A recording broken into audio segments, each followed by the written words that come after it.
Muralikrishna Naidu political analyst. నమస్తే sir. Sir చెప్పండి sir.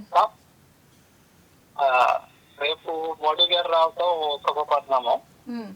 ఎందుకంటే గతంలో మధ్యలో ఒక 5 years బ్రేక్ వచ్చింది. మళ్ళీ ఇప్పుడు వర్క్ స్పీడప్ కానీ మళ్ళీ ఇది అనేది ఒక కాన్ఫిడెన్స్ అనేది వచ్చింది బయట వాళ్ళకి కూడా.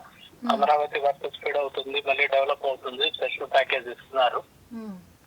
ఈ విత్ ఇన్ ఇప్పుడు ఆల్రెడీ 1 year వస్తుంది. నెక్స్ట్ విత్ ఇన్ 4 years లో ఒక రూపురేఖలకి వచ్చేస్తుంది అమరావతి గాని, అది అలాగే పోలవరం గాని. ఏదైనా వీ హోప్ ఆంధ్రప్రదేశ్ స్పీడ్ గా వెళ్తుంది అనేది అది మనం ఆశిద్దాం. అలాగే రేపు మోడీ గారు కూడా ప్రోత్సాహకాలు ఏదైనా బెస్ట్ ప్యాకేజ్ అనేది ప్రకటిస్తారని కూడా ఎక్స్పెక్ట్ చేస్తున్నాం. రేపు మరి ప్రైమ్ మినిస్టర్ గారు వచ్చాక ఏం చెప్తారో ఏంటో ఒకసారి వెయిట్ చేసి చూడాలి. ఏదైనా హోప్ ఫర్ ద బెస్ట్. సరే, ఇప్పుడు మురళీ గారు ఇప్పుడు ప్రధానంగా ఒక కీలకమైనటువంటి అంశం ఒకటి చర్చ జరుగుతుంది. అంటే గతంలో 2015లో ఏ రకమైనటువంటి ప్రకటన చేశారు, ఎలా మాట్లాడారు, ఏంటి అనే దాని మీద ఒక క్లియర్ కట్ ఇన్ఫర్మేషన్ అనేది ఎక్కడ కూడా లేదు. ఏదో మాట్లాడేసి వెళ్ళిపోయారు. తర్వాత కేంద్రం ఏ రకమైనటువంటి విధానం చూపించింది రాష్ట్రంపై అనేది మనకు తెలుసు. కాబట్టి ఇటువంటి సందర్భంలో ఇప్పుడు కూడా అదే జరుగుతుందేమని కొంతమంది తమ అభిప్రాయాలను వ్యక్తం చేశారు.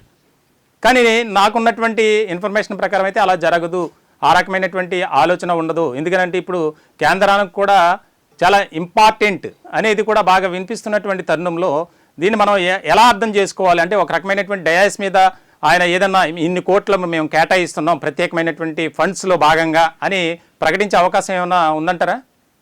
ఖచ్చితంగా ఉంటుందండి. గతానికి ఇప్పటికీ తేడా ఏంటంటే గతంలో మన అవసరం ఢిల్లీలో ఉన్న బీజేపీకి లేదు. అవును, వాళ్ళకి సఫిషియెంట్ మెజార్టీ ఉంది. అవును సార్, అవును.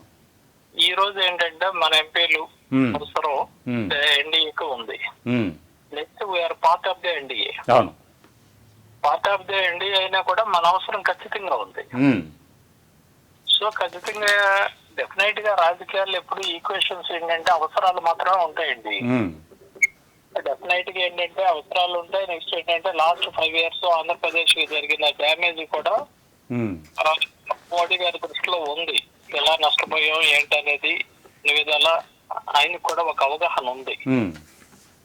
నెక్స్ట్ చంద్రబాబు నాయుడు గారు, పవన్ కళ్యాణ్ గారు, మోడీ గారికి ఉన్న ఈ క్లోజ్నెస్ మీద డెఫినెట్ గా కూడా as per my knowledge best package లాంటిది కానీ ఫండ్స్ కానీ అది అమరావతి, పోలవరం ఈ రెండింటికి కూడా త్వరితగతిని స్పీడప్ చేయడానికి కావాల్సిన సపోర్ట్, ఫైనాన్షియల్ సపోర్ట్ అనేది కేంద్రం ఇస్తుందని నేను నమ్ముతున్నాను.